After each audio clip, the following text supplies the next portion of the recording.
My fellow Americans, I bring to you the state of the American household economy, brought to you by household managers, which are mostly women. Now, I could say it's mostly women because I've done the research. I know that it is mostly women. And as the 31st largest female-owned business in Cincinnati, I could tell you the majority of businesses in Cincinnati are male-owned. There are some things that women have done for a long time, and there are some things that men have done for a long time. But female household managers do not have a voice in the media, and so I'm holding my own press conference. I'm going to tell you the state of the American family economy, that we are the American economy, and that what we are experiencing needs to become visible so that we all do not feel so isolated, so that ultimately we can solve it.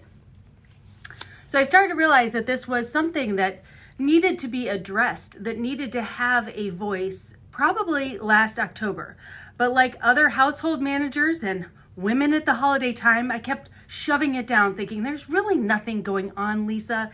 You've been through this before. Okay, money's a little tight. Time is a little tight. You've got a lot of things going on, but it's the holidays. It's the fall. It's the fact that the hustle is back after these years of not having it because of the pandemic. But yet this feeling didn't go away. Like, why is money so tight? I mean, I'm in my 50s. My husband and I are both employed. Our home is almost paid off. Like, we don't move. We don't travel a lot. We don't do a lot of these things. Why is our economy so tight? Surely this will lighten up when we get to January. I get to January and the media starts saying, good news. No signs of a recession on the horizon. I was like, great. As soon as the media agrees there's not going to be one, there's going to be one. I'm like, well, that's not comforting to me at all.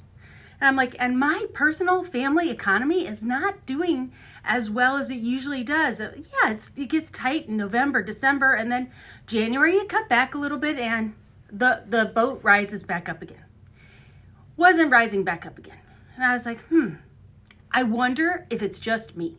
And this is why I am making this public address, because this is what happens inside of every single household. We think to ourselves, must just be me. I'm the only one that can't get it together. Everyone, I'm looking around. Everybody else seems fine. It's just a me problem. No, it's not just a me problem. So I asked a close friend and I said, hey, I know we're not supposed to talk money because you're not supposed to talk money. Have you noticed that maybe it's getting a little bit tighter around here? She's like, oh my gosh. And she's like, electricity and property taxes and insurance payments. I was like, I hadn't even noticed any of those. I had only noticed the grocery budget. And I thought she would say the grocery budget. So I thought, I need to do a little bit more research. So I went over into the Organized 365 private app.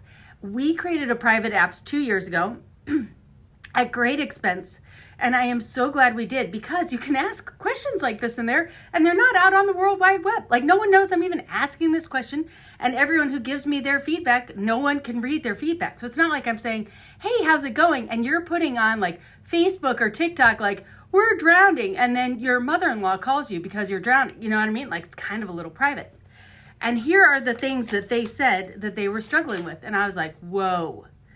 Groceries, of course, electricity, which I hadn't really noticed was such a big increase until they told me. And then I started looking at my electric bill. I was like, wow, that really has gone up a lot.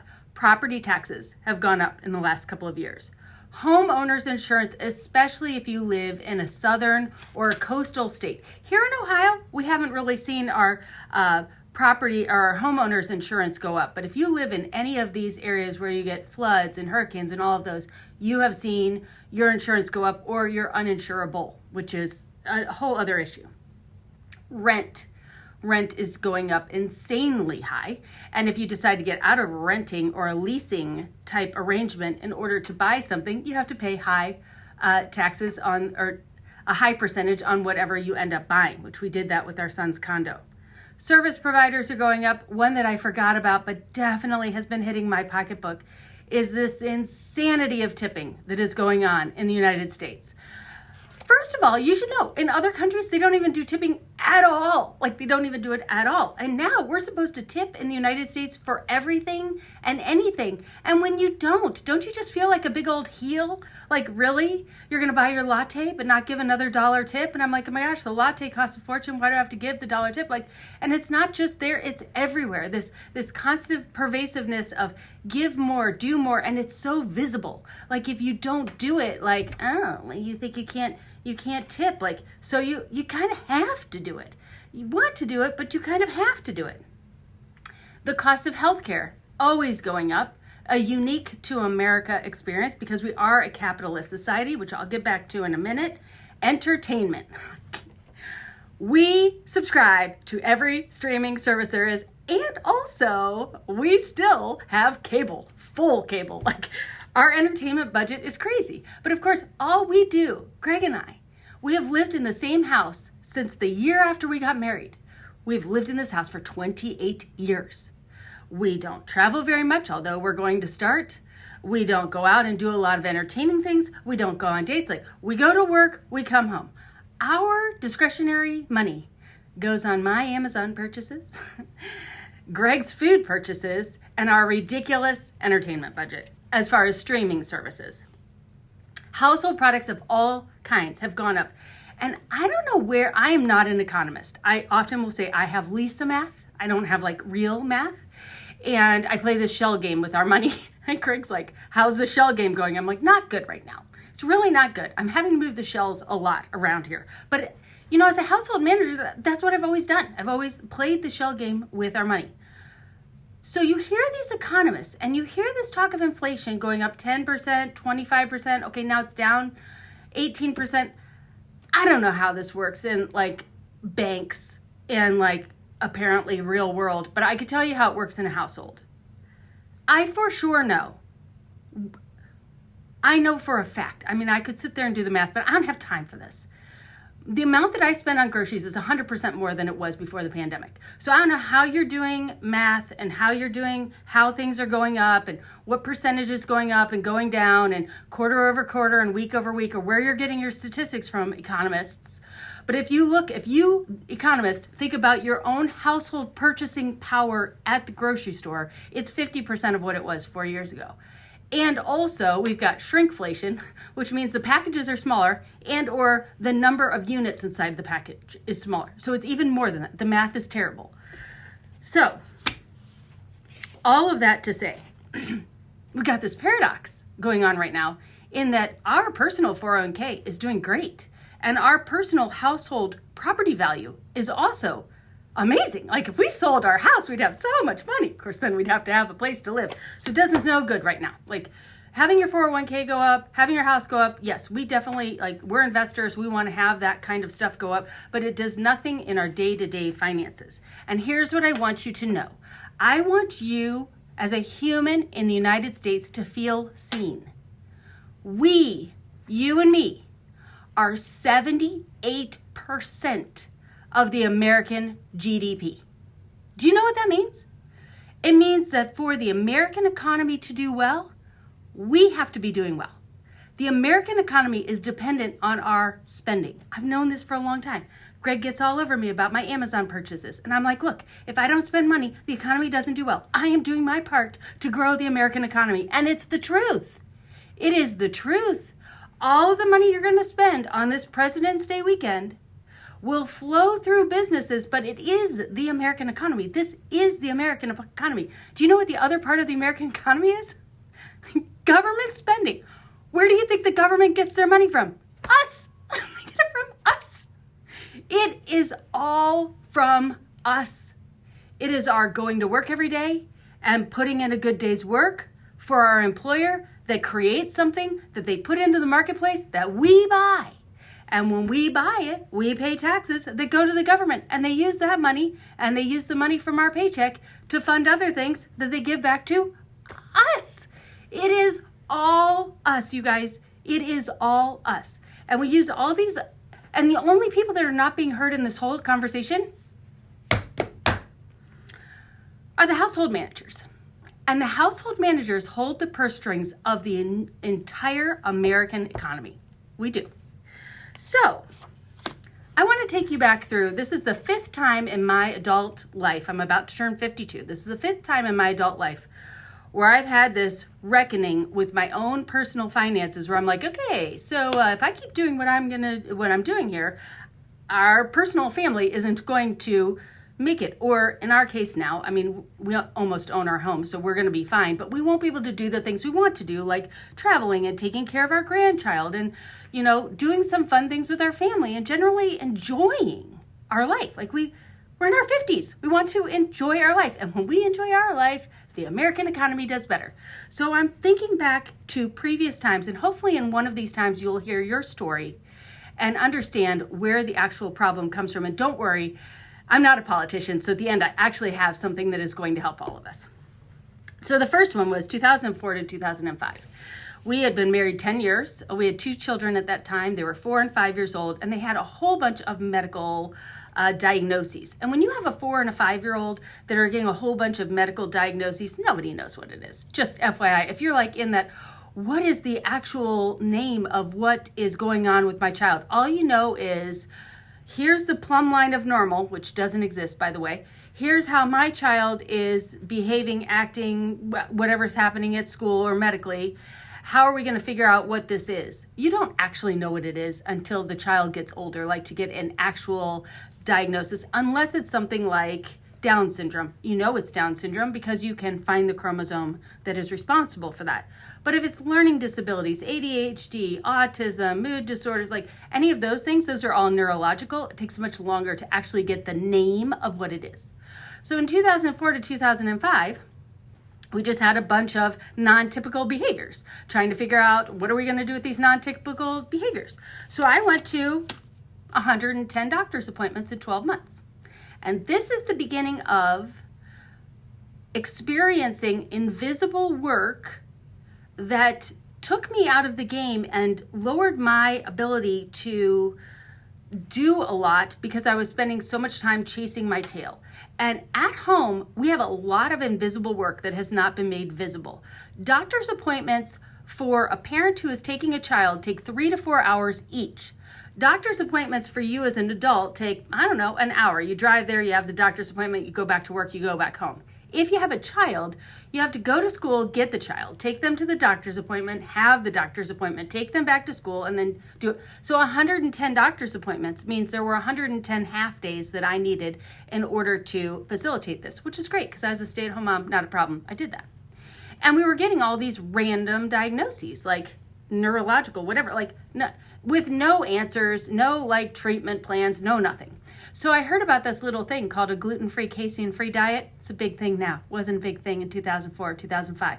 Remember, we didn't have Facebook. We didn't have iPhones at that point. I'm in message boards, trying to talk to other women in message boards, trying to figure out what to do. So gluten-free, casein-free diet. The only place you could buy food that didn't have gluten and casein in it was at Whole Foods, which my husband and I called Whole Paycheck. And we spent $1,000 per month on food that I then created science experiments in our house for 18 months from scratch and spent 20 hours a week making all the food that our kids would eat. Because not only did they not eat gluten and casein, they didn't do eggs and all this other stuff. Now, we had a modicum of a success from that, and I don't know, I entertained myself, but that was the first time I really realized that I couldn't just spend willy-nilly, and also there were things that were out of my control. There were diagnoses that were out of my control, behaviors that were out of my control, just generally things that were out of my control. The second time that I experienced this out of control feeling was 2008. You remember? You remember that little blip in the economy in 2008? Well, my 2004 to 2005 kind of slid into my 2008. And in 2004, 2005, I don't even remember when it was, my parents decided to get divorced. And by the time we got to 2008, my dad was very sick and I became power of healthcare along with my sister. We were co-powers of attorney. And then once we realized you don't want to be co-executors, I became the executor and my sister handled much more of the home things. My sister and I had to plan our father's funeral and we had to sell our family home. Mind you, you will all probably settle an estate if you have not already. My husband and I are both the oldest in our family. And in my estimation, we will settle a minimum of 6 estates. My husband and I will be responsible for and settle a minimum of 6 estates. Those are the ones we know that we are going to be settling. Sometimes you don't know that you're listed as the executor of an estate. Just, little surprise out of nowhere.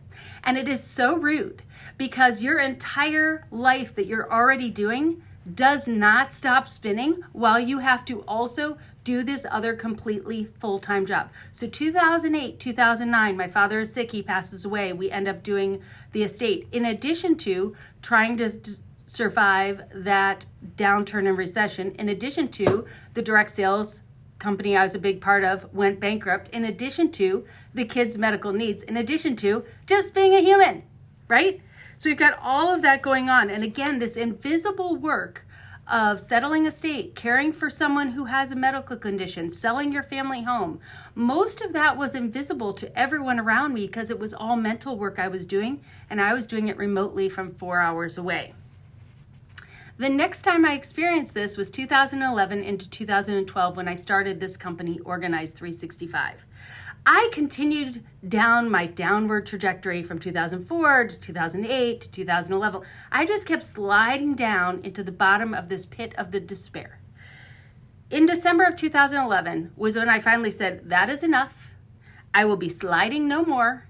If it's going to be, it's up to me. I am changing the future of my personal history. Women in my family live into their 90s, hundreds. I was about to turn 40 and I was like, there is no way I am going to continue to live in this reactive, negative, overweight, depressed, debt-ridden life. I just cannot do it anymore. And so I decided to do what Americans do. Americans. We are such a unique breed. And we are a breed. We are just so crazy optimistic, probably have a couple screws loose. And of the books that I've read, when you really think about the founding of America and the fabric of America and how America continues to grow and evolve, we are 99.9% immigrants. I mean, there are very few people who are in the United States who are Native American. So I'm just going to say that. We all came here from somewhere else. We were not born here. Someone in your lineage had the risk-taking gene to the extent that they decided to go across an ocean to come and live in this country of a bunch of immigrants. We have always been risk takers. We're a capitalist society because we don't want anybody telling us what to do. Fine, we have to pay for it all, but we also don't want anybody telling us what to do.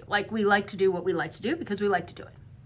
So in 2011, when I was out of time, out of money, out of everything, I decided, well, fine, then I'm going to be out of this job. And I quit the job that I had and I came home and I was like, you know what? I am a 4th generation female college graduate. Who can even say that? But more important than that, every single one of those women owned their own businesses, mostly from home. But my great-grandmother, she had a restaurant, she had a floral shop, she was a business owner. In the Depression, I wish she was alive so I could talk to her about it. My mother, when I was in 2nd grade, started a business in our basement. And when I was in 8th grade, that business was in 26 states.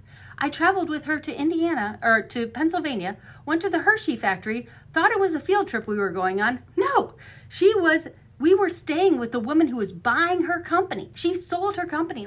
This is what I grew up around. Americans are weird. We are just weird. We have unusual histories. We have unusual parents because we're all part of an immigrant fabric. So I knew in 2012 I wanted to start Organize 365. And I say this often.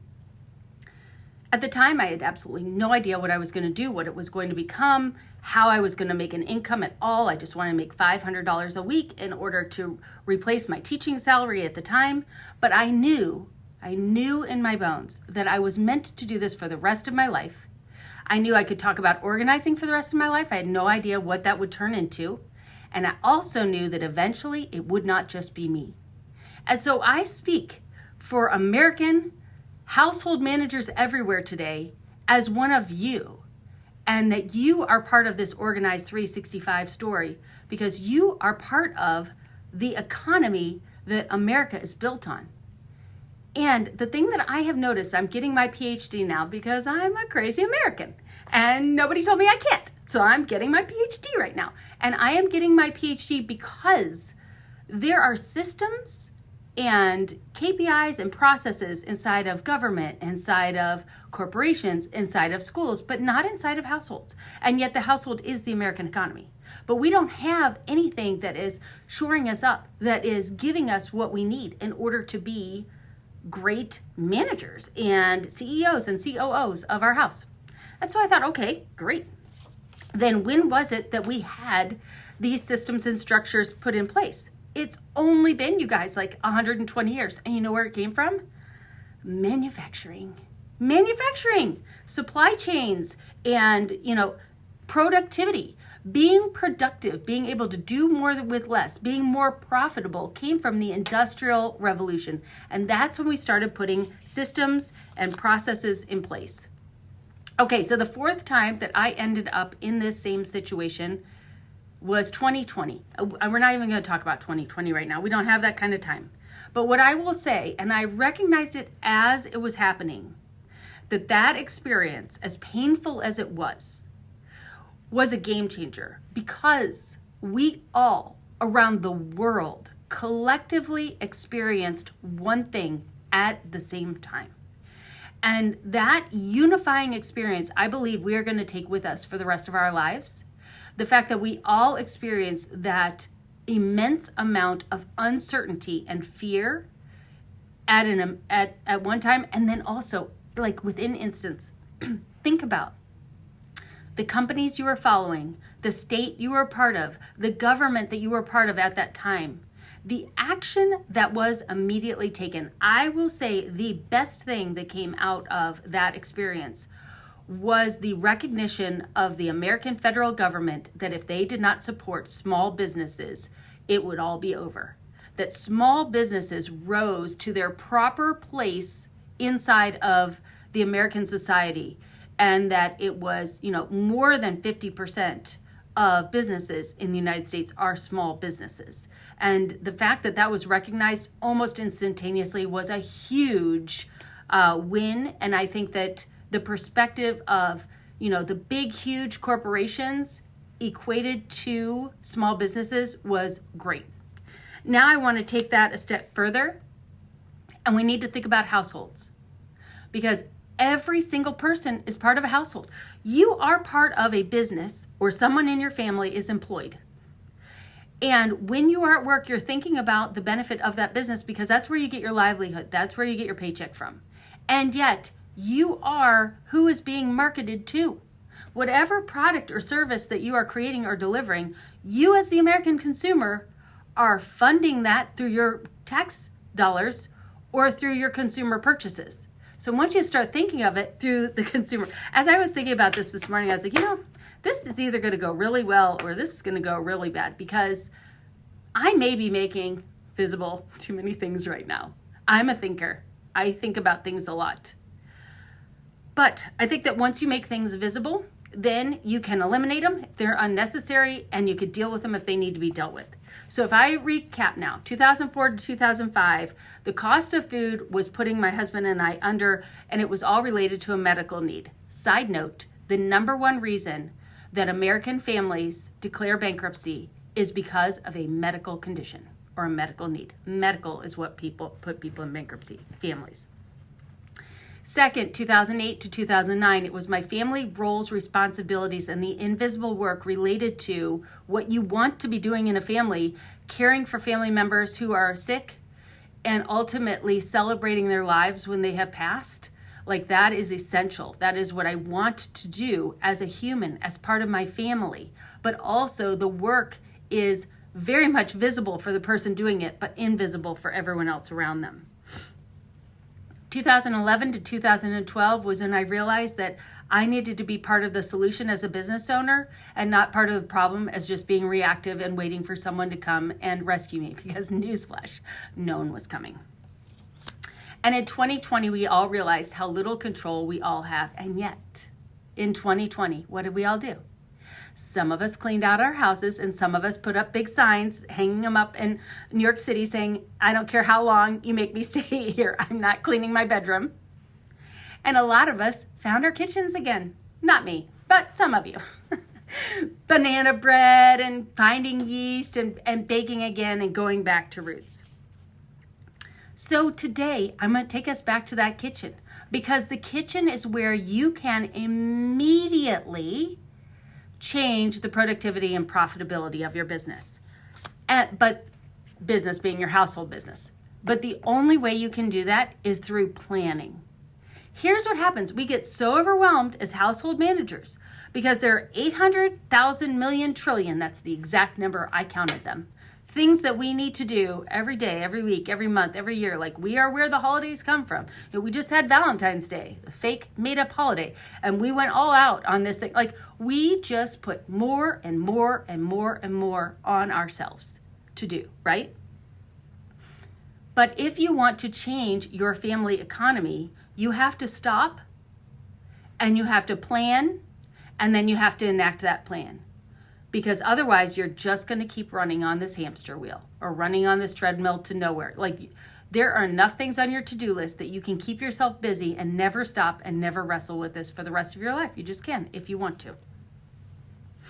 But the key is to start thinking about your household as the business that it is. It is a business. It is the business of America. So I want you to think that way. Now, I love to, if you're watching on Instagram, you can see the trains above me. If you're watching somewhere else, you can't. I love to take new analogies and make our households not feel like the house we've lived in for 30 years. Like, oh yeah, that's the kitchen, that's the bedroom, that's the whatever. So I want you to think about your kitchen. And we've been talking about food, and I'm sure I'm not you're not like, oh my gosh, the food bill is so much higher. I'm so glad Lisa told me. No, you already knew that. Like, you knew that, you've known that, at least for a couple of months, maybe for a couple of years. I don't know how long you've been wrestling with your food budget, but I guarantee every single person has. And here's how I typically solve problems. Here's how we all solve problems. When was the last time I had this problem? How did I solve it? Let's go do that. So last time I had this problem was 2020. Time before that was 2011. And I tried both times to solve this problem this way, and the problem did not get solved. And that's because this solution no longer works for my family. And the solution is, well, you got a meal plan. Got a meal plan. I've done all the meal plans. I've done the crock-pot plan. I've done the frozen freezer meal plan. I've done the $5 dinner plan. I've done the gluten-free, casein-free plan. I've done the one-pot dinner plan. I've done we eat these different things on different days. But I've done all the plans, and they're all good. And if you are still sitting down to dinner as a family and passing the mashed potatoes, you should do a meal plan, and that will definitely help you. That is not helping me.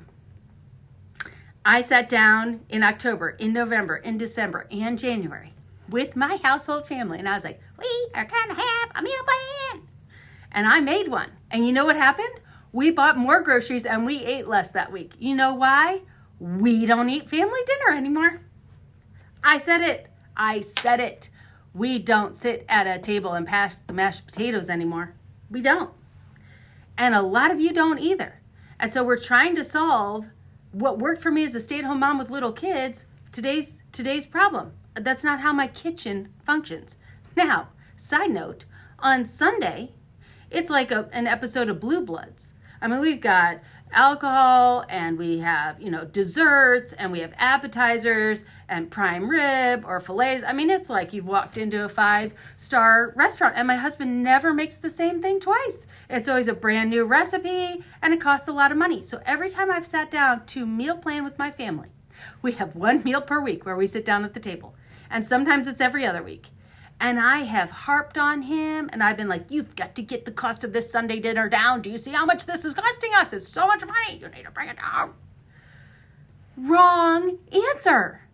Sunday dinner is when our son might come over, when our mother-in-law always comes over, when leftovers for Monday for Greg's lunch are created, when he gets to do what he's uniquely created to do, which is find some fun new recipe he wants to make for his mom. It's where we have a fire in the fireplace. Like, Sunday dinner is the highlight of our week. And I'm trying to fix my everyday food budget by taking away the highlight of our week because that's the only meal we actually plan. I need a different plan. I need a different solution. So in order to have a different plan, I think kitchen, I think grocery store, I think meal planning, I need a different paradigm. So here's my paradigm. Your kitchen is a restaurant. Now, there are lots of restaurants. I made a whole list. There's my list of restaurants we could have. Doesn't matter. A whole list of restaurants that you can have. Chinese and Mexican and Italian and all these different kinds of restaurants. But unless you're at the Cheesecake Factory, the menu is limited. And even at the Cheesecake Factory, you can't get everything that you want. And yet when we go to the grocery store, we're like, oh, I had Korean one day 10 years ago, so maybe I'll add that to my cart now and bring it home. Oh, I didn't eat it and I threw it away? Shocker. Because I don't eat that way. Like, that's not the way we eat. So what kind of a restaurant are you running? Obviously on Sunday, we're running a very high-end restaurant. And truth be told, very little food goes to waste on Sunday. It may be an expensive meal, but it is an eaten meal. Whereas there's a whole lot of other stuff that we buy that we don't eat. So I thought about it. I thought, well, first of all, I feel guilty that we're not sitting down, passing the mashed potatoes, having a sit-down dinner because, you know, all the research behind that, blah, blah, blah. But we're just not. So what are we doing? What kind of a restaurant do we have? And I thought, you know what we have? We have a diner. We have a made-to-order, short-order chef diner. And also, like Abby, my daughter cooks, my husband cooks, I cook. We've got the grandson who's 2.5. He bellies up to the counter and he, you know, we're feeding him all night long. From 4:30 to 6 o'clock, the kitchen is open and we're making anything and everything. And we're all eating differently because we all have different wellness goals, different food preferences, different food allergies. And so we stock the refrigerator with all of those things. The second way in which our personal kitchen functions is we are a convenience store. I'm grabbing things in the morning. We're all grabbing things in the morning on our way to work. We have different lunches. No one eats the same lunch, and we all have different preference for snacks. So we have all of these different ways that our kitchen functions. So when I go and I look at my food budget, I need to be stocking my kitchen, the supply chain for our restaurants, for convenience stores, diners, and a high-end meal, one per week. That is what I need to be doing.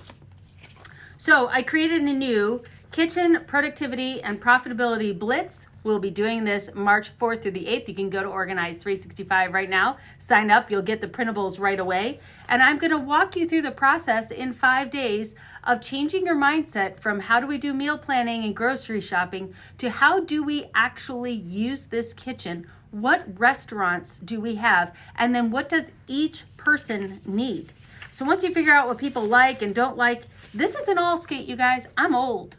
So when I was in the 80s, we used to go roller skating for fun, and we would have an all skate. That meant everybody came on the floor and roller skated at the same time. Everyone in your household is going to have homework. Everyone's getting their own sheet. And you're going to have to do, you as the household manager will facilitate, but everyone needs to give their opinion and everyone needs to create their own restaurant. So they're going to fill out what they like and what they don't like. And then throughout this blitz, everyone is going to make some decisions. What is your breakfast go-to and what is your alternative? Nobody needs more than 2 breakfast options. I mean, unless you're homeschooling and working from home all the time and you are a passionate chef, nobody needs more than 2 breakfast options. I've had the same exact breakfast for 12 years. I'm not saying it's great, but we got to simplify somewhere. So breakfast. What is your lunch option? 3 to 5. That's all you need. And you don't need all 5 every single week. You know, we can have some rotation in here. Dinners, we're going to do all together in a different one, but then snacks is individual. So everyone in your family should know what is their breakfast? What is their lunch? What are their snacks? And then how often do we need to buy those? We are going to the grocery store too often. Some things you need to buy weekly, produce, meat. A lot of things you could buy twice a month, once a month, every 6 weeks. The longer you go in between purchasing, the less impulse purchasing you do, and the more you actually use what you have and get down to the things that aren't necessarily your favorites. So the Kitchen Productivity and Profitability Blitz is going to help you change how you view, how you stock your kitchen. It's not about grocery shopping. It's not about meal planning. You own a business, the business that powers all of America. And this business has a supply chain. And that supply chain has a clothing supply chain, a food supply chain. All of these things come into your household and then go out for your customers, which are your family members. And the more you could start thinking about your household as a business, the better you'll be with your money, the farther it will go, and the more that you can put into place. So I am, as I told you, I'm pursuing my PhD. And my goal with this PhD is to really figure out how these simple processes and procedures inside of Organize 365 have helped people become more profitable and productive in their homes, and how we can generalize that to the general population and put some of these structures in homes like we have in government, in factories, in corporations, and in schools. You would not imagine sending your child to school if there was no plan or no structure, right? But 150 years ago, there wasn't. Kids went to one-room schoolhouses, and there was one teacher that took care of all of those children, and there was no administration, there was no HR department. Like, all of these things have been created in the last 100 years, but they have not been created at home. And we don't need a lot of management, because remember, we're Americans and we like to do things our own way. But also, why is it as soon as you leave your household of origin and you start your own household, like you're like making fire with sticks? Like you don't have any school supplies. You don't have any KPIs. You don't have any process and procedures. There's no rails for your train to run on. Like, there's nothing. You have to create it all from scratch. And when you create it all from scratch, your only example of what you should be doing is what you see in the media, on TV, in social media, and in magazines, which is perfection. And then you, no training whatsoever, are like, okay, that's the goal. Perfection, a done to-do list, and labeled containers. It's a BS. Nobody has this. Nobody can. It's impossible. It's an unattainable expectation. And yet we have no other example. And so that's what we keep trying to do.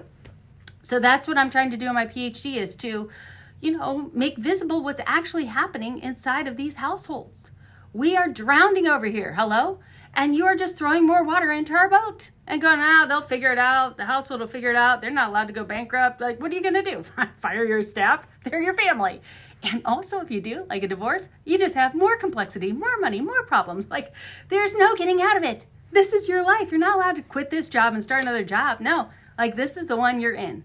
And Organize 3 is here. Organize 365 is here to help you with this. Now, I'm done with my monologue, TED Talk, press conference, whatever we're going to end up calling this. The Organize 365 team is small and yet mighty, and they have been following me on all of these different channels, because I can't be scrolling while I'm talking. And they have pulled everything over here into a document that I'm now going to look at and address, so I can call it out for those of you. So if you're on Instagram, you'll know what they're saying on Facebook or inside of the app, etc. So some of the things that people have been saying as I've been on my little monologue. Yes, we are not home at the same time. I wish we could have a meal plan and eat the same too, waiting for that solution. I'm all over this Blitz, great idea. I'm sure that we can all use this. Wow, please, meal planning is my nemesis. You guys, if you want to meal plan and you do meal plan, there are like a bazillion trillion opportunities for you out there. So go Google them, find the person that resonates with you, and do it.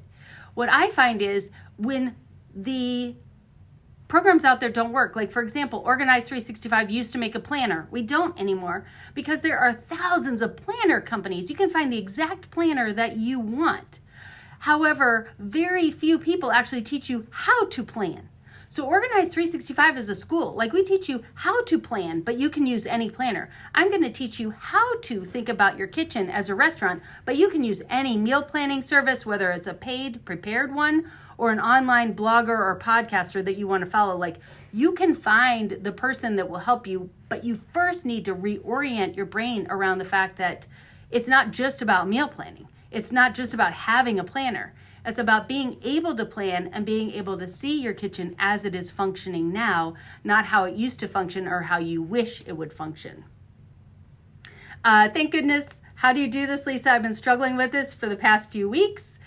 I will tell you, my weird party trick is that I am able to feel or know what is happening in the American family. Like, I just know. I've started recently. We've just done our third one. You can find them anywhere you're watching this video. We're doing these weekly forecasts where I'm looking at the 7 days ahead and saying, hey, by the way, Valentine's Day and the Super Bowl is coming. As soon as I did a forecast and I said that, people are like, I totally forgot there was a Super Bowl. It's just there's so much going on. It's hard for us all to stay on top of it. I need some quick, easy breakfast ideas. Now, here's the thing. I'm not giving you all the ideas in this blitz. I'm asking you the questions so you can figure out what you want to do. But then inside of the community where we're going to do the blitz, you guys will share your own recipes and ideas back and forth, and we will crowdsource. I'm not your guru. I'm your facilitator. I'm your teacher. I'm motivational. I am organizational. I will help you be productive. I will coordinate things. But the actual how-to, that's where you get to shine. That's what's unique about you and your family and how you're going to do this. Great blitz. I'm looking forward to this. The trick in my house is who's in charge of getting the weekly meat and fresh produce. Until now, it's been a fun family activity. Yeah, I will say that our grocery budget got out of control because during the pandemic, grocery stores were still open, and that became Greg's social of choice. And he started shopping at 4 different stores, which he is still doing. Now it's really hard to, now he's like, okay, well, I don't want to shop at 4 stores anymore, but now he has this 4-year-old habit of shopping at 4 different stores, and he knows each store what they're good at, and the man will not use a click list. He won't use a click list. He won't have anything delivered. He doesn't have social media accounts, which is fine. I mean, it is what it is. I know you don't look at the comments, but hi, Lisa. Happy New Year. Hi, Happy New Year. Yes, this is the invisible work. More comments. This is so good. Yes, thank you. And no, you don't have to tip. I know you don't have to tip, but I mean, every time I will tell you this over tipping culture, what it has done for me is I just go less places. I'm just saying. If you added on a tipping option and now I have to either tip or not, I definitely will tip and then I won't come back. So if you've added that, and I spend a lot of money. So you should know that. If you've added tipping and you didn't have it, and you're like, oh, great, this is how we are compensating for our employees, because I know that's what you're doing. That's how you're getting your employees paid through my extra tip instead of paying them from your revenue. Figure out how to be more profitable without needing my tip because I'm not coming anymore. So you're getting the tip that day, but you've lost a customer. And now that I've said that, go back and look and see if that's what's happening in your business. And that's what I mean. I am such a jigsaw puzzle of a person. I have a teaching degree. I'm getting a PhD. I've written my own law case, so I've studied law, but I have 0 law degree. I own a profitable business inside of Cincinnati. I've been part of 20 different direct sales companies. I've started many companies. I've adopted my children. I've been through the infertility journey. I've helped people get kids on IEPs. Like, I have a vast array of the amount of information I know. I've been in political campaigns before. Although Organized 365 is apolitical, a-religious, and I say that because I have a religion, I have a political party, but I don't use my company for those because I want everyone to be part of Organized 365. I see the benefits of all political parties. I could see a lot of different religions and how they're doing what they're doing. I don't believe you have to do what I am doing in order for us to be in relationship and to benefit from community get together. So I say that because I understand what it takes to have a profitable business. I understand the weight and responsibility of payroll. I understand taking out a loan to pay your team. I understand giving out bonuses when you don't have the profitability to keep up morale. Like, I understand business. Trust me. I know how to be a profitable business owner. I understand education. And by education, I mean, I understand teaching children until they actually understand and internalize the concept that you're teaching. Not check the box, move them on to the next grade. That's a whole, I have a podcast, by the way, if you didn't know, I've talked about all of these things. So I understand education at a teaching level.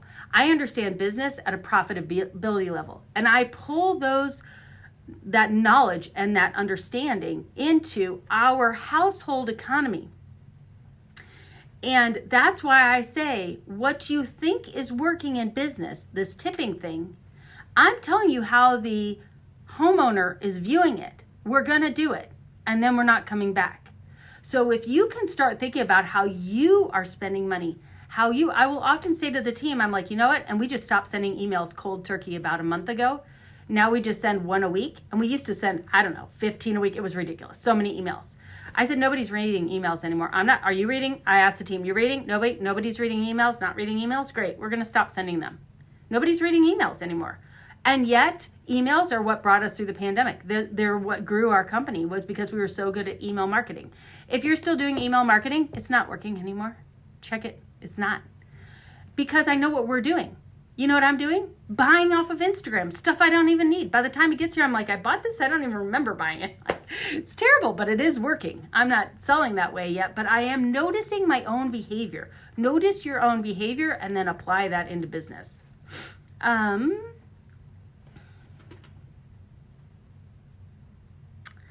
as a small business owner of an ice cream store, my staff appreciates the tips because they make minimum wage. Sad face. I would venture to guess, if you raised the price of your ice cream to match the tips that you bring in, and then you do a campaign to say, our employees are worth, it is, as a business, it is important to us that our employees know how much they're going to be making each week and that their families are taken care of. And so we have raised our prices, but we have eliminated tipping. You know what will end up happening? They're still going to get the tips, and your customers are going to be happier because they know that you're taking care of your employees, and they really now like patroning your company, and they are going to pass tips across the counter because there's no tip jar, because they've always tipped, and they know their ice cream is going to cost whatever, and they can afford it. And I, as a business owner and a human, would then only buy my ice cream there. I'm just telling you, think about stop looking at the bottom line and start thinking about how you want to interact with businesses and how you want to feel when you're giving that money over. We know that our employees are going to be taken care of because of this dollar amount. The other thing about raising prices, and Organized 365 raised their prices. I mean, somebody were like, hey, you raised your prices in the last 4 years. You're right, I did.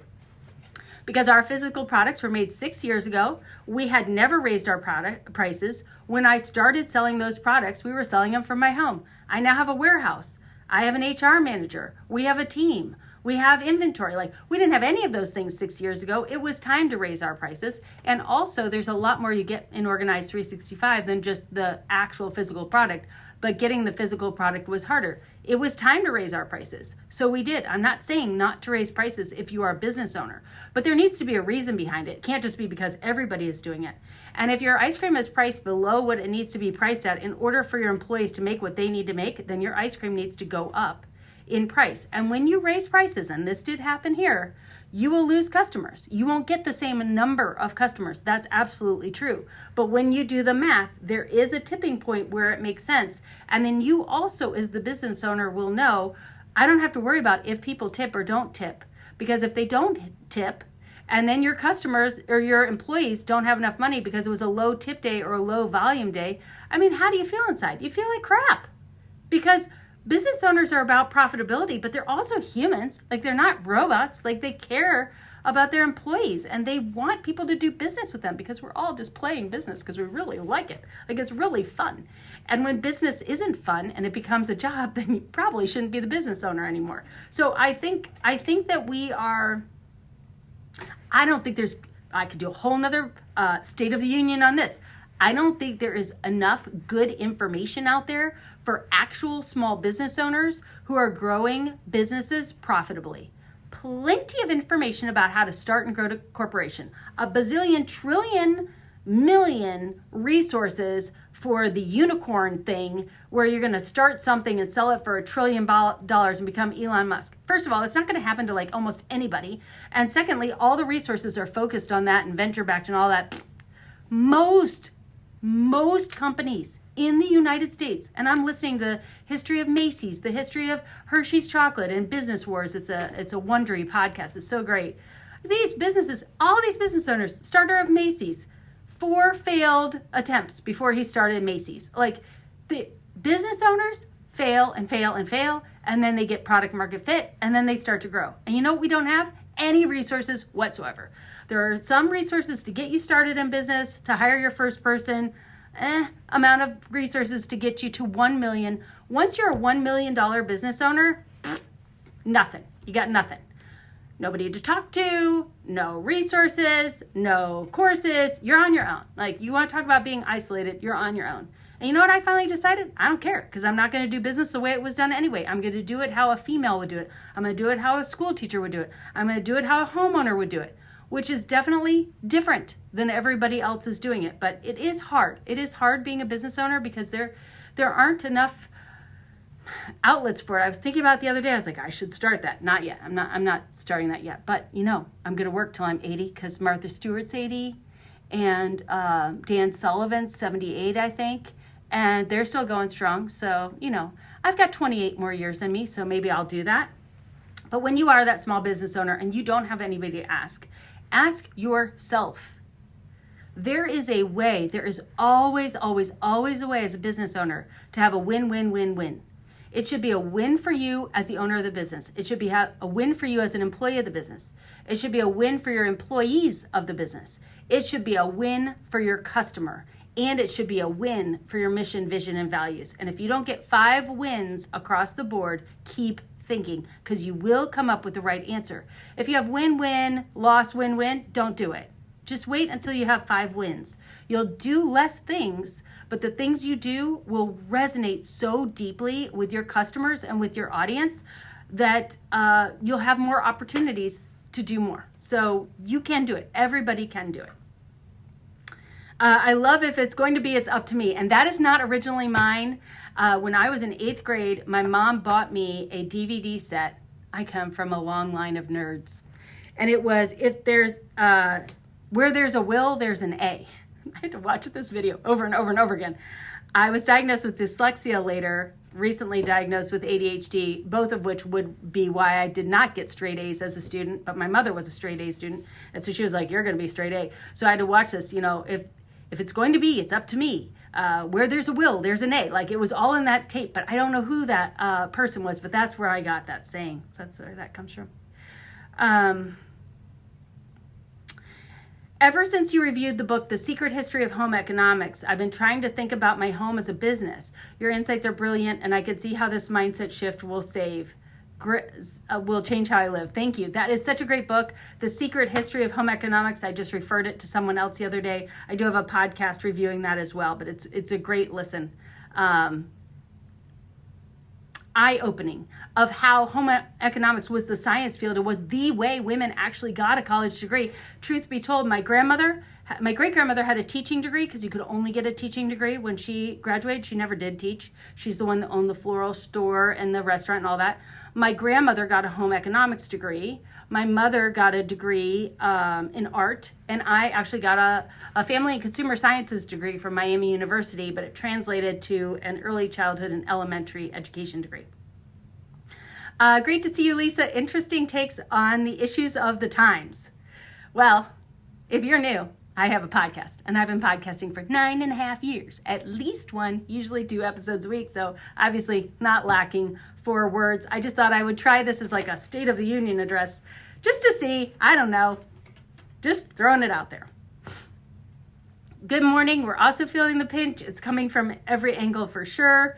So true. Once the media tells us we're okay, we should do a good look around. Amen. I mean, I don't know. I'm probably going to get in trouble for everything that I'm sharing out there. And that's the other thing. I do share probably too much. I'm probably too vulnerable. But I do it anyway because I just can't not. I just can't not. I know that I'm taking a risk. I know that I put myself out there. But I also know that some people are going to hear this message and no one's ever said this to them before. No one ever told them that they are where the American economy came from. No one ever says it's okay not to sit down and have a family meal. No one ever says you can like both political parties. No one, like, there are a lot of things that I say that you maybe have never heard before because people don't usually say these things. And when you say it, there's so much pushback that you're like, okay, fine, I'll just stop talking. And I'm not going to stop talking because I believe that together we are so much better. And I believe that I've never had a bad conversation with another human. I just haven't. I'll talk to you until it's a good conversation, until it's win-win. Because I feel like humans are awesome. But we're so busy scrolling and so busy in isolation, feeling like we're communicating, but we're not actually communicating. And it's the communicating together that really helps us all feel better and also helps us think about new ways to solve problems. It's really, really hard to solve problems by yourself. It's really, really easy to solve problems when you have people who are open-minded and collaborative together. You could solve a lot of problems very quickly. The other day I stopped for coffee and a cookie for the first time in over a year, and it cost $11 before tip. Forget that. It's so much cheaper to buy the nice coffee and make it at home. Yeah, we have changed the way that we do things because we had to. And then when we go back to the old way of doing things, it's so cost prohibitive now, we don't want to do it anymore. So just all things to be mindful of. Thank you so much, Lisa, for your heartfelt expressions. Just love you and your team and all you do. Thanks for inviting us to all be together with no judgment, feeling the love. Good. I'm so glad you're feeling it. I love how you think. You help me sit in a room with brilliant minds. Oh, that's so cool. I appreciate your perspective. Thank you for interacting with us in this way.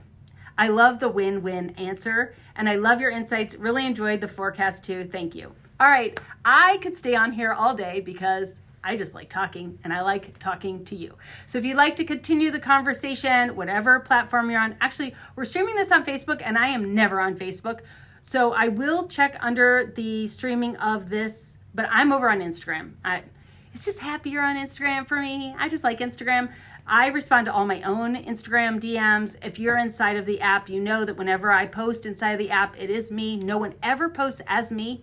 If the company is posting, they always post as Organized 365. So if you see Lisa Woodruff posting anywhere, it is me, and I respond to all those comments personally. I'd love to hear what you have to say with this. I don't know where this is going to go, this little State of the Union that I made, but I do know that we are going to be starting this new Blitz. It's going to be March 4th through the 8th, and then it will be available on demand. So if you see this later, don't worry. Go to Organized 365 and you can find all the details. Thank you, everyone. Have a blessed day.